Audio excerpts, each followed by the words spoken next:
जैसे यूसीसी का ड्राफ्ट जनता पढ़ेगी, जनता समझेगी, तो जनता जान जाएगी कि ये तो आरक्षण विरोधी भी है। यूसीसी लगने का मतलब है जो आदिवासियों को विशेष अधिकार दिए हैं, जो सिखों को विशेष अधिकार दिए हैं, जो जैनियों को विशेष अधिकार दिए हैं, वो सारे अधिकार खत्म हो जाएंगे। मुसलमानों को तो कोई दिक्कत नहीं। आदिवासियों के पास जो जमीनें हैं, जो जमीन को सरकार नहीं ले सकती है, क्योंकि आदिवासियों को संविधान के तहत विशेष अधिकार है कि उनकी जमीन पे कोई कब्जा नहीं कर सकता। यूसीसी से निश्चित तौर पे खतरा आदिवासियों को है, खतरा दलितों को है, खतरा पिछड़ों को है, खतरा गरीबों को है। यूसीसी से सिर्फ और सिर्फ मोदी जी को और उनके बड़े बड़े जो मित्र हैं, पूंजीपति मित्र, उनको फायदा हो रहा है, इसीलिए ये लोग यूसीसी ला रहे हैं। भाई मैं बीजेपी के लोगों से ये कह रहा हूं, जिसे संविधान से दिक्कत है, जिसे देश में देश की एकता अखंडता से दिक्कत है, वो पाकिस्तान चले जाएं, वो अफगानिस्तान चले जाएं, वो चीन चले जाएं, वो भूटान चले जाएं, वो नेपाल चले जाएं। हमारा देश संविधान से चलेगा, हमारा देश लोकतंत्र से चलेगा, बीजेपी के चंद लोगों के कहने से नहीं चलेगा।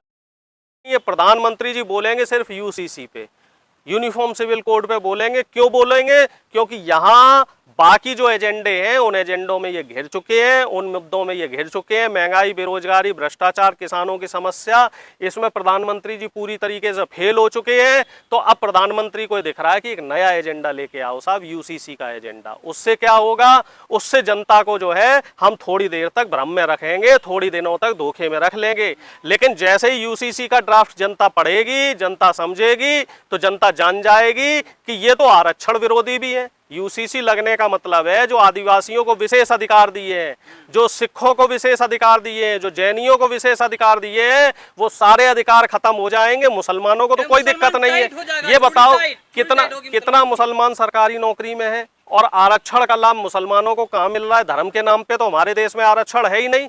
आरक्षण का लाभ किसे मिल रहा है? दलित को।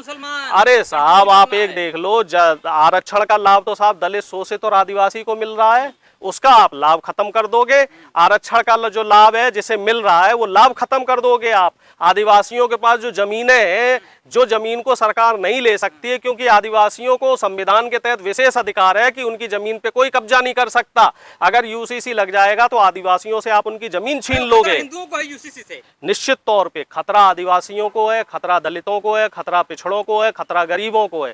यूसीसी से सिर्फ और सिर्फ मोदी जी को और उनके बड़े बड़े जो मित्र हैं, पूंजीपति मित्र, उनको फायदा हो रहा है, इसीलिए ये लोग यूसीसी ला रहे हैं। मुसलमान खौफ में है यूसीसी के। मुसलमान मजे कर रहा है। आप बताओ कौन मुसलमान खौफ में है? आप सर्वे करके देख लो। जो पंचर बनाने वाला मुसलमान है वो पहले 20 रुपए लेता था, अब 60 ले रहा है, अब कह रहा है कि साहब 100 रुपए लेंगे।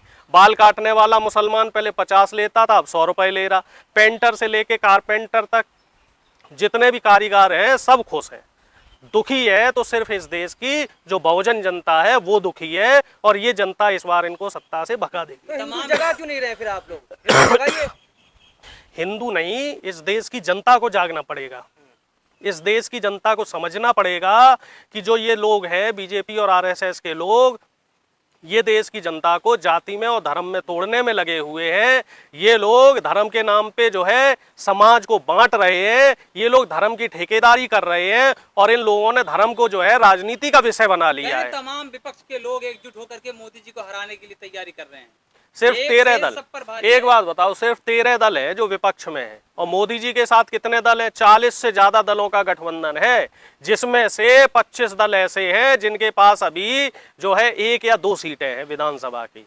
तो पहले अपना घर देखिए। कहते हैं ना कि जिनके खुद के घर शीशे के हों वो दूसरों के यहाँ जो है पत्थर नहीं फेंका करते। पहले मोदी जी अपना घर देखें कि आप कितने दलों के दलदलों में घुसे हुए हैं, कितनी राजनीतिक पार्टियां आपने खत्म कर दी हैं, कितनी राजनीतिक पार्टियां आपने तोड़ दी हैं। और आपके राष्ट्रीय अध्यक्ष नड्डा जी क्या कहते हैं कि आने वाले समय में सारी क्षेत्रीय पार्टी खत्म हो जाएंगी, सिर्फ एक पार्टी बचेगी, बीजेपी बचेगी।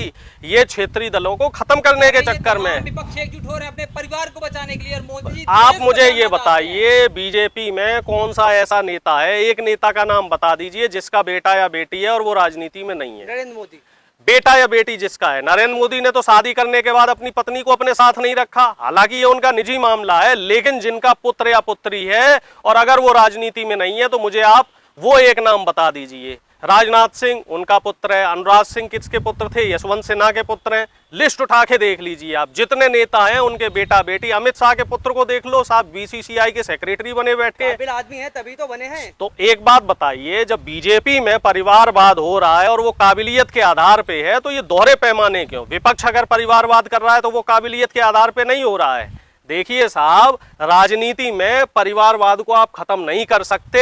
हाँ, जो आदमी अच्छा है, जो आदमी सच्चा है, उसको आप वोट दीजिए, क्योंकि फाइनली जनता ही डिसाइड करती है कि हमें कैसा प्रतिनिधि चाहिए, हमें कैसा विधायक चाहिए, हमें कैसा सांसद चाहिए। बीजेपी समर्थक कह रहे हैं जिन्हें यूसीसी से दिक्कत है पाकिस्तान चले जाए। भाई, मैं बीजेपी के लोगों से ये कह रहा हूं, जिसे संविधान से दिक्कत है, जिसे देश में देश की एकता अखंडता से दिक्कत है, वो पाकिस्तान चले जाएं, वो अफगानिस्तान चले जाएं, वो चीन चले जाएं, वो भूटान चले जाएं, वो नेपाल चले जाएं। हमारा देश संविधान से चलेगा, हमारा देश लोकतंत्र से चलेगा, बीजेपी के चंद लोगों के कहने से नहीं चलेगा। तो मुसलमानों के साथ पाकिस्तान जाएंगे आप?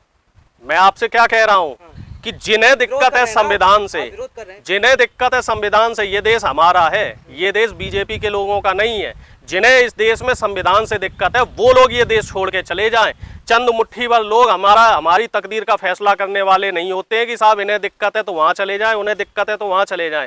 दिक्कत इन लोगों को है ना, तो इन्हें हम पाकिस्तान भेजेंगे। कैसे हरा पाएंगे मोदी जी को 2024? अरे मोदी जी कहीं रेस में ही नहीं है, आप क्या बात कर रहे हो? मोदी जी कहीं रेस में ही नहीं है। आप देख लीजिएगा, अभी अक्टूबर नवंबर में चुनाव होने दीजिएगा, मोदी जी की बत्ती गुल होने वाली है, मोदी जी गायब होने वाले हैं। मोदी जी धान, राहुल गांधी जी धान नहीं बो रहे हैं, राहुल गांधी जी मोदी जी की विदाई का रास्ता बो रहे हैं, विदाई का रास्ता तय कर रहे हैं। ये धान नहीं बोए जा रहे हैं। ये बताया जा रहा है कि राहुल गांधी जी के साथ इस देश का किसान है, इस देश का मजदूर है, इस देश का कामगार है, इस देश की माताएं हैं, इस देश की बहनें, सभी वर्गों का समर्थन राहुल जी को मिल रहा है। और मोदी जी आप देख लीजिए, 2 महीने से ज्यादा का समय हो चुका है, लेकिन अभी भी मणिपुर नहीं गए हैं। कितने खेद की और कितने दुख की बात है कि प्रधानमंत्री के लिए मणिपुर से ज्यादा और तमाम चीजें जरूरी हैं। मेट्रो में घूमना जरूरी है, और जो है वंदे भारत ट्रेनों का उद्घाटन करना जरूरी है। 9 साल का 10 साल का जो है अपना चुनाव प्रचार करना जरूरी है, लेकिन मणिपुर उनके लिए जरूरी नहीं है। भगवा हो गई, अब तेज चलेगी, अब कोई नुकसान नहीं, कुछ भी चलती रहे, लेकिन मैं ये कहता हूं कि इस देश की जो जनता है, इस देश की जनता के बारे में भी प्रधानमंत्री को सोचना होगा। क्योंकि वंदे भारत तो आप चला रहे हैं, लेकिन वंदे भारत में कौन लोग बैठ पा रहे हैं? गरीब आदमी क्या वंदे भारत में बैठ पाएगा?